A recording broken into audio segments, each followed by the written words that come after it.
তার সাথে 10,323 এ কথা বললে বলবেন আপনাদের সময়তে, হ্যাঁ আমাদের সময়তে হয়েছে। কোর্ট কি ভার্ডিক্ট দিয়েছে? না, তোমাদের ইন্টারভিউ প্রসেস, সিলেকশন প্রসেস এগুলোতে কোনো ধরনের ভুল নেই, কিন্তু আরআর তো হয়েছে 1980-তে, এবং এই আরআর এর ভিত্তিতে এই হাউসের ভিতরেও অ্যাসেম্বলির বহু কর্মচারী সেই আরআর এর ভিত্তিতেই অ্যাসেম্বলিতে চাকরি করছেন। এখন কেউ কেউ উচ্চ পদে উঠেছেন, এখন সেক্রেটারি বা ডেপুটি সেক্রেটারি ইত্যাদি পদে আছেন। কিন্তু এই ক্ষেত্রেতে এতে দুর্ভাগ্য, সুপ্রিম কোর্ট বলেছে এই আরআর গন্ডগোল কাজই এরা যাচ্ছে না। ঠিক আছে, আমি মেনে নিলাম লেফট ফ্রন্ট গভর্নমেন্ট কেন আরআরকে সেরকম ভাবে সংশোধন করে সুপ্রিম কোর্টে যাওয়ার আগেই করলো না, এটা তাদের দোষ, আমি মেনে নিলাম। কিন্তু আমি বলবো তাদের প্রতি সদয় হওয়ার, তাদের বিষয়ে দেখার জন্য আমি কথা বলছি, কারণ এই জায়গাতে যে মাননীয় অর্থমন্ত্রী, ঠিক আছে এই বাজেট না হলেও একটু ভাবুন 10,323 কোন রকম একটা আর্থিক প্যাকেজ দিয়ে হলেও কিভাবে তারা বাঁচতে পারে। যদি চাকরি নাও হয় একটা সম্মানজনক বাঁচতে পারে। ইতিমধ্যে প্রায় 300 জনের মতো অকালে মারা গেছে, এটা মানবিক দায়িত্ব আমাদের সকলেরই। স্যার, গতকাল মাননীয় ম্যান পাওয়ার প্ল্যানিং মিনিস্টার স্ট্যান্ডলি তিনি একটা রেফারেন্সে জবাব দিয়েছেন 13,000 চাকরি প্রসেসের মধ্যে আছে। আমি কালকে আমি শুনেছি, আমি ছিলাম, আমি থাকলেও তো আমি দাঁড়িয়ে বলতাম ইউ প্লিজ আপনার ইয়ে দিন কোন কোন পোস্টের জন্য প্রসেসে আছে। কিন্তু প্রসেস তো ইন্টারভিউ নিয়েছেন, ইন্টারভিউ বাতিল 3 বছর 4 বছর আগে শেষ। শুনুন না কেন উঠে যাচ্ছে, বলুন, আপনি বলবেন তো। আমি কিন্তু স্পেসিফিক কোন কোন দপ্তরে। ঠিক আছে ঠিক আছে, আমি ভালো, আমি বলছি যে 13,000 প্রসেসিং এর মধ্যে আছে। কিন্তু আমি যদি এই জায়গায় আসি, আপনাদের প্রতিশ্রুতি ছিল 18 ইংরাজিতেই 50,000 দেবেন, কিন্তু এখন বলছে মাননীয় মুখ্যমন্ত্রী গত এখনো এই সেশনে বলেননি 23,000 মতো দিতে পারছেন। তাহলে 50,000 হতে গিয়ে আর কত হাজার বাকি আছে? আপনার 13,000 মেনে নিলাম, ঠিক আছে, আমরা বলার দরকার নেই, আপনার 13,000 প্রসেসে আছে, আমি অ্যাকসেপ্ট করছি। কিন্তু 13,000 দিয়ে দিয়েছে মনে করো আগামীকাল, তো 23,000 লোকের 13,000 তাহলে কত হলো? 36,000। তাহলে আরো তো 14,000। 18 প্রতিশ্রুতি, 18 পর্যন্ত আরো 5 বছর চলে গেছে, আরো 7 বছর চলে গেছে। এই 7 বছর কি হলো? স্যার, আমি একটা চিত্র দেখাচ্ছি, ভেরি ভেরি অ্যালার্মিং।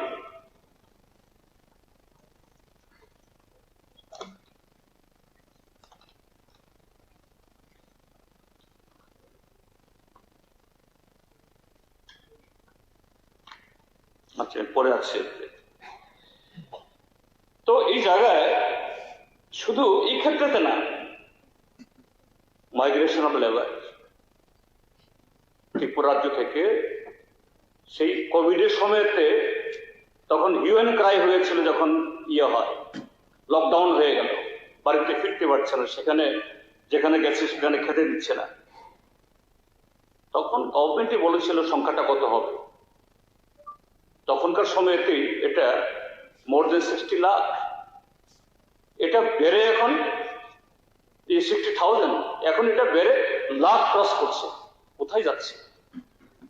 শুধুমাত্র লো এন্ড, অর্থাৎ 7, 8, 9 পাস করা ছেলে মেয়েরা না, BA pass, MA pass, engineering pass করা ছেলে মেয়ে তারা। টাইম কিন্তু মনে ছিল না, টাইম মনে ছিল না বলে আপনার তো এত সময়টা 45 মিনিট গেছে। আচ্ছা ঠিক আছে, আমি 45 মিনিট গেছে, চেষ্টা করবো তাড়াতাড়ি শেষ করতে। তো সেই জায়গায় ওনার পরেও আরো কয়েকজন আছে, আজকে তো আর হবে না পর্যন্ত না একজন কালকে থাকবে না, একজন বিশ্বজিৎ কলে একটু পড়বে। তো কি হলো যে একটু আমরা 6টা পর্যন্ত। ঠিক আছে, আমি আরেকজনের জন্য আগে ছেড়ে দেবো। তো মাইগ্রেশন লেবার কেন হচ্ছে? হ্যাঁ, আমাদের এখান থেকে engineer, pilot, professor professor scientist ওই আমেরিকাতে যাক, ইউরোপে যাক, আমরা খুব খুশি হব। কিন্তু আমাদের রাজ্য থেকে শুধু লো এন্ড না, হাই এন্ড ছেলে মেয়েরাও হাজারে হাজারে অন্য রাজ্যে গিয়ে কি কাজ করছে? সিকিউরিটি গার্ড, রেস্টুরেন্ট, ফাস্টফুডের দোকানে, এবং সেখানে গিয়ে ঠিকমতো মজুরি পায় না, সেখানে নানা ধরনের অখাদ্য কুখাদ্য খেয়ে মারা যাচ্ছে, লাশ পর্যন্ত ফিরে আনতে পারছে না। কাজে এই যে আমাদের যে ইকোনমিক সিনারিও, যে গ্রিন সিনারিও, এর প্রতিফলন হলো এগুলো। কাজে সেই জায়গায় দাঁড়িয়ে সমস্ত শূন্য পদ পূরণ করার জন্য একটা রুটম্যাপ করুন, সরকার বলুন। এরকম ঝুলিয়ে না রেখে যেগুলো এখন প্রসেস হয়ে আছে, মাননীয় ম্যান পাওয়ার ট্রেনিং মন্ত্রী বলছেন করবেন, ধরে নিলাম 13,000 হবে, কিন্তু বাকি আরো প্রায় 40-50,000 কবে হবে এগুলো দেখা দরকার। স্যার, রুরাল এমপ্লয়মেন্ট, এখানেও আবার আসতে হয় আপনাদের 1800 প্রতিশ্রুতি। কি বলেছেন? প্রথম মন্ত্রিসভার প্রথম মিটিং থেকেই সিদ্ধান্ত হবে 200 দিনের রেগা কাজ, 340 টাকা মজুরি। এখন 8 বছর হয়ে গেছে, আপনাদের কি প্রথম মন্ত্রিসভা এখনো মিটিং হয়নি? এখনো কি মন্ত্রিসভা মিটিং করতে পারেননি আমরা এখনো? গত 17 তারিখে মাননীয় মুখ্যমন্ত্রী এই রেগার কাজের কি তথ্য দিয়েছেন? গড়ে গেল বছর মাত্র 43 দিন কাজ হয়েছে। আপনারা এখন বলছেন 125 দিন কাজ দেবেন, আরো বেশি দেবেন। ঠিক আছে, এটা তো সামনে দেখা যাবে, যেহেতু শুরু হয়নি আমরা এখনই বলতে পারছি না। কিন্তু 100 দিনের কাজের গ্যারান্টি তো ছিল, রাইট বেসড, তখন হলো না। এবং অনেক জায়গাতে কাজ হয়েছে, হ্যাঁ না, আগে তো, এখন তো ডিমান্ড বেসড, তখন রাইট বেসড ছিল, রাইট বেসডই হলো না। এখন তো বলবেন ডিমান্ড বেসড। ঠিক আছে, আপনি যেখানে রাইট বেসডটাই আপনি ইগনোর করলেন, এখন ডিমান্ড বেসড বলবেন যে না, যেমন এখন তো 2 মাস কাজ হবেই না বলে দিয়েছে এই আইনে, কি হবে? তো কি আত্মনির্ভরের জন্য আমরা হারভেস্টিং এর টাইমে এবং প্ল্যান্টেশনের টাইমে এই দুটা সময় যাতে শ্রমিকরা বিশেষ করে কৃষি সামগ্রী যাতে উঠাতে পারে সেই জন্য ভালো করেছে এটা। আচ্ছা, আর এটা কি বলছেন, আপনি কি জীবন করা কি এরকম থাকবো, আত্মনির্ভর হবো না কোনোদিন? ওটা এক জিনিস, শুনুন না। আপনি কৃষকদের প্রয়োজন মেটানোর জন্য আপনি সেরকম স্কিম করুন তাদের জন্য, কিন্তু দোজ আর নিডি, তারা তো কৃষক নন, সাথে তাদের পেট ভরার জন্য তো আপনাকে রাষ্ট্রকেই দেখতে হবে। আপনি যদি বলেন যে না আমি শুধু কৃষকদের অবস্থা দেখবো, তাহলে তারা কোথায় যাবে? যাই হোক স্যার, এই ক্ষেত্রেতেও, এবং এটাই হচ্ছে এখন এই যে লবসাইডের যে ডেভেলপমেন্ট, এটার কারণেই শহরে ভিড় বাড়ছে। শহরে ভিড় বাড়ছে, শহরে কেন এত অটো, এত টমটম, এত রিক্সা? সব গ্রামের মানুষ ছুটে আসছে। আর আমরা বলছি একটা টমটমের ঋণ ধরিয়ে দিয়ে, একটা অটো ধরিয়ে দিয়ে, হ্যাঁ এমপ্লয়মেন্ট হয়ে গেছে। আসলে কি এমপ্লয়মেন্ট হচ্ছে এগুলো? আপনার আমার ছেলেকে আমি দেব টমটম চালাবার জন্য, কিন্তু বাধ্য হয়ে পেটের দায়ে আসতে হচ্ছে। It is not the development at all, এটা লবসাইডের ডেভেলপমেন্ট। কাজে গ্রামে কাজ বাড়া, গ্রামে কাজ ব্যবস্থা করুন। শুধু এমজি রামজি বেরেগা কথা বলছি না, আরো নানাভাবে কর্মসংস্থান করার জন্য সেই উদ্যোগ নেওয়া দরকার। তা না হলে কি হবে, সব শহরে ভিড় করবে। আপনি যতই রাস্তা বড় করেন, যতই ভগার উচ্ছেদ করেন, আবার বসবে, আবার বসবে, এই তো হচ্ছে। এবং এই বৈষম্য তৈরি হচ্ছে, এটা দেখা দরকার।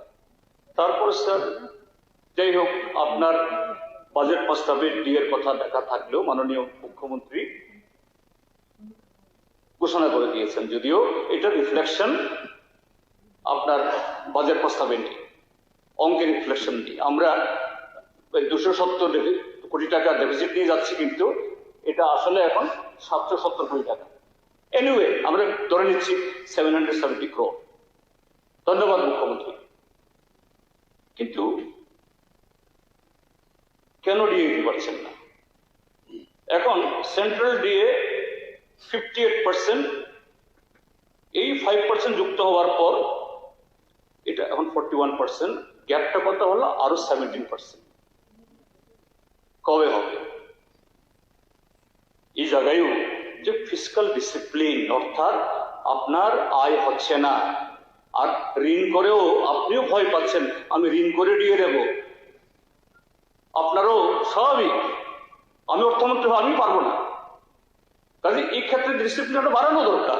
আমি সেই জন্য বারবার বলছি এই যে মিসইউজ নানাভাবে, এগুলি কমাতে না পারলে পরে আপনার এই গ্যাপগুলো বাড়বে, ডিসকন্টেন্ট বাড়বে, বৈষম্য বাড়বে এবং এ থেকেই সামাজিক নানা ভেদি, নানা অপরাধ, নানাভাবে এই যে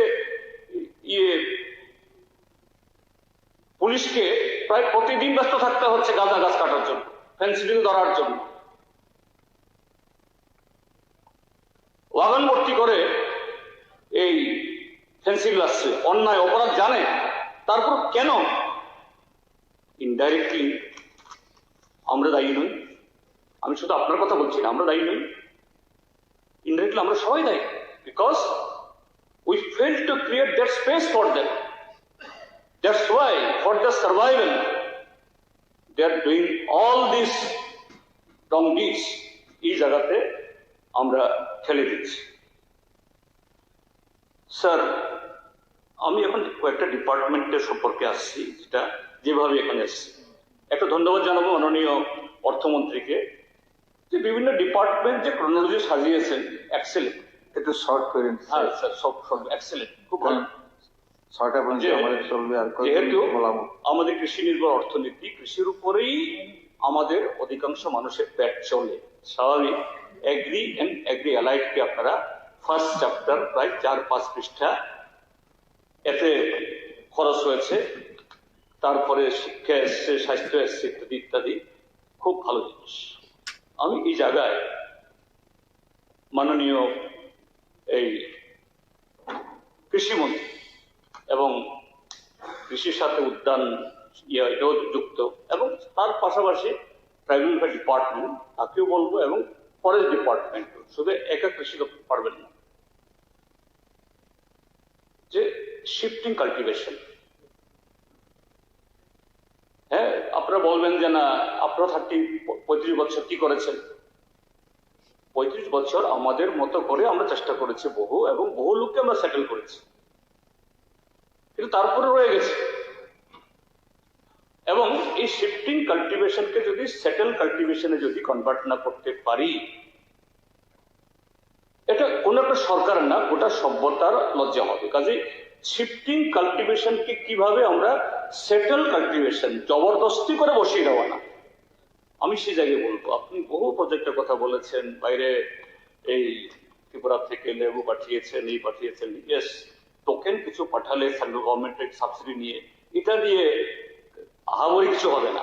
এটা যাতে প্রথমটা নিশ্চয় সরকারকে উঠতে হবে, কিন্তু তার অটোমেটিক তার ফ্লো হয়, সেভাবে কৃষকদেরকে উৎসাহিত করা, তার ক্যাপাসিটি বিল্ড করা, এটা করা দরকার।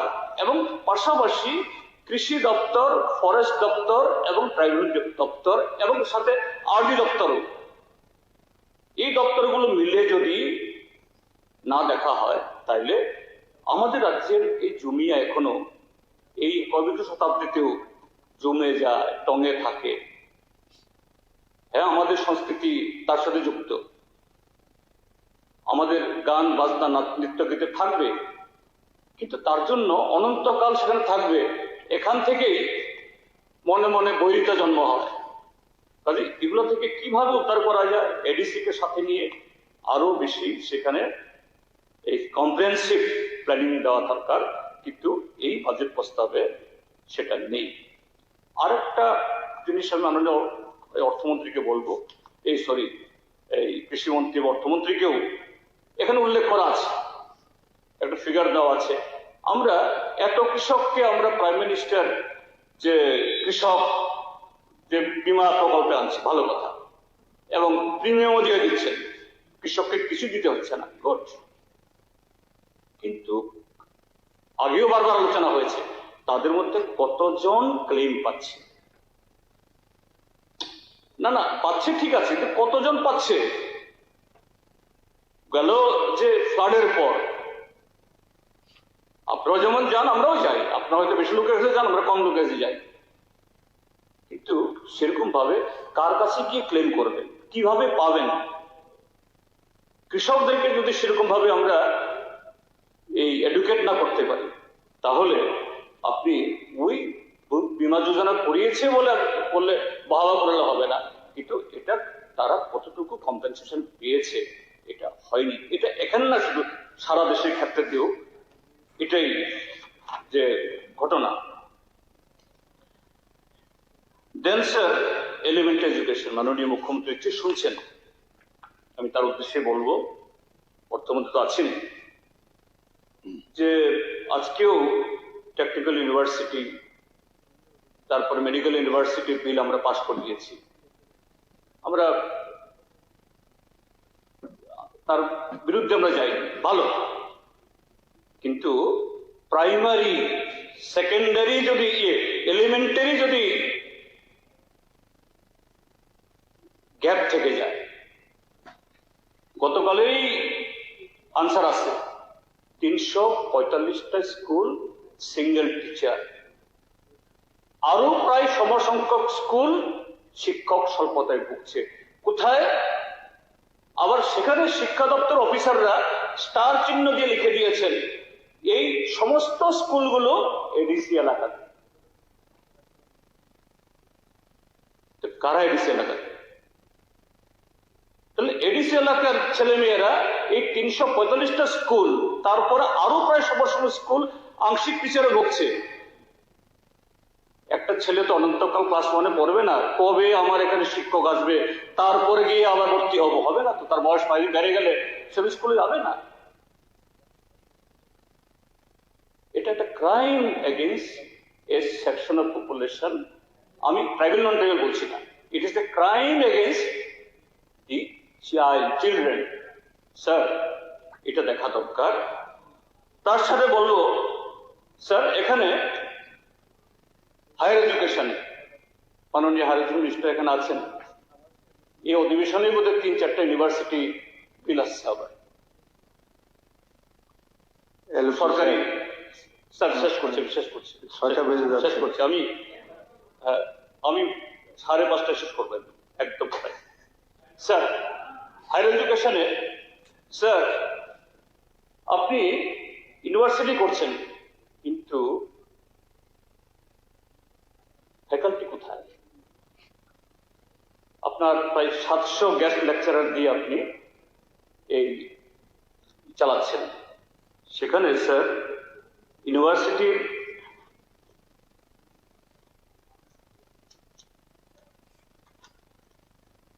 স্যার 2026-27 শিক্ষাবর্ষে 7th and 8th সেমিস্টারে পড়াশোনা করবে, তাদের জন্য সাবজেক্ট হবে এখন রিসার্চ এন্ড স্পেশালাইজেশন। নিশ্চয়ই আপনি ভালোই জানবেন, এটাই নিউ এডুকেশন পলিসি। তাহলে ইউজিসি নর্মস অনুযায়ী 25:1 for science and 30:1 for social science অনুপাতে 2413 জন আপনার অধ্যাপকের প্রয়োজন। আপনার কি আছে? নাই। এবং লোকসভাতে SRD minister doctor G Purandeswari 2011-এ বলেছে এই হবে রেশিও, আর এখনো এই জায়গা হচ্ছে না। এটা একদিক। স্যার, আরেক দিক হলো আমাদের রাজ্যে 2 সহস্রাধিক পিএইচডি নেট ক্লিয়ার করা ছাত্র আছে, আপনাদের ঘরেরও আছে, আমাদের ঘরেরও আছে। এখন তাদের একটা ছোট্ট অংশ তারা এই গেস্ট লেকচার ইত্যাদি, কিন্তু এদের বয়স বাড়ছে, যেখানে ইউজিসি নর্মসে মাসে মিনিমাম 50,000 তার পাওয়ার কথা, প্রতি ক্লাসে 100-1,500 টাকা করে। এখানে হলো পার ক্লাস 500 এবং ম্যাক্সিমাম 20,000 টাকা। একদিকে বয়স বাড়ছে, আরেকদিকে কম পাচ্ছে।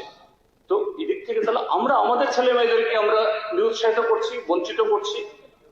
স্যার, এদিক থেকে আপনি উপরে বাড়াচ্ছেন, কিন্তু এটা দেখার জন্য এলিমেন্টারি এডুকেশন দেখছেন না, সেকেন্ডারি এডুকেশন দেখছেন না। আমাদের রাজ্যের মধ্যে এরকম শিক্ষিত ছেলে মেয়ে থাকার পরও তাদের কথা আমরা ভাবছি না। এটা কি করে হয়, নিশ্চয়ই এটা দেখার ব্যবস্থা করবেন। স্যার, আমি শেষ করছি। কোন নর্মসের কাগজের ভিত্তিতে আপনি বলছেন আমাকে পরবর্তী সময়ে প্লে করে দেবেন, একদম, ঠিক আছে? একদম, একদম, একদম। হ্যাঁ, করছি। আমি বললাম তো 5:30-তে, আমি একদম 1 সেকেন্ড 5:30 শেষ করবো। স্যার, এর সাথে দাবি রাখবো একটা ট্রাইবাল ইউনিভার্সিটি খুমুলুঙে করুন।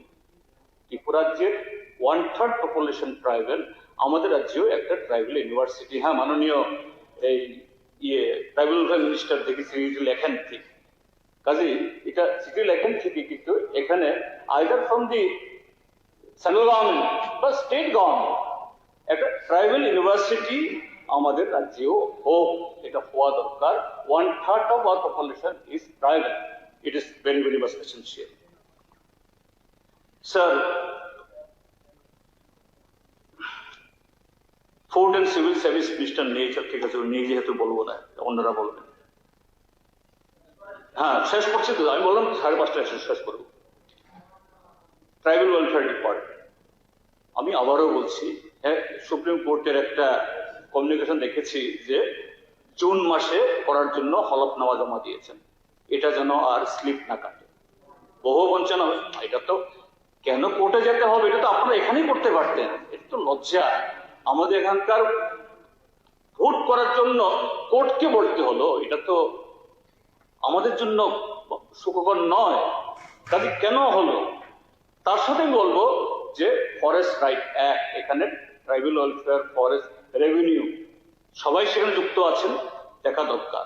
আরেকটা হলো পিএম জনমন বা ইত্যাদি অনেক কথা বলছেন, অনেক টাকা খরচও হয়েছে, কিন্তু আমাদের যে এই ব্রু ডিসপ্লেসড পার্সনদের তাদের রিহ্যাবিলিটেশনে একটা গ্যাপ, সেটা কি ল্যান্ড ব্যাংক। আপনাদের এই টাকা যখন শেষ হয়ে যাবে রিহ্যাবিলিটেশনের, কি খাবে? তো কি হবে? তারা যাবে পাশাপাশি এলাকাতে, সেখানে গিয়ে ক্ল্যাশ হবে, ট্রাইবেলে ক্ল্যাশ হবে। ইয়েস, এটা করেছেন, ভালো, ধন্যবাদ জানাই। কিন্তু এই ব্রু ফ্যামিলি যারা ডিসপ্লেস, তাদের জন্য ফরেস্ট, যেখানে ডিগ্রেডেড ফরেস্ট, সেখানে ফরেস্ট রাইট অ্যাক্টে তাদের জমি দিয়ে সেই ফরেস্টে যাতে তারা বাগান টাগান করে খেতে পারেন, এই ব্যবস্থা সেখানে করা দরকার। স্যার,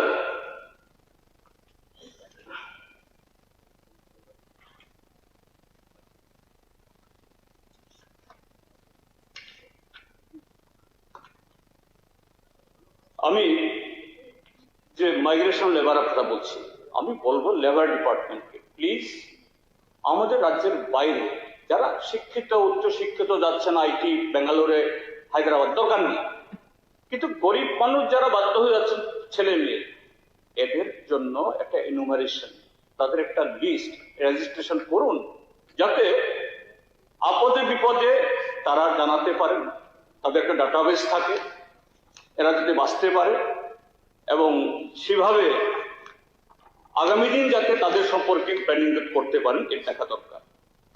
স্যার, সর্বশেষ আমি যে পয়েন্টটা বলে শেষ করবো সেটা হলো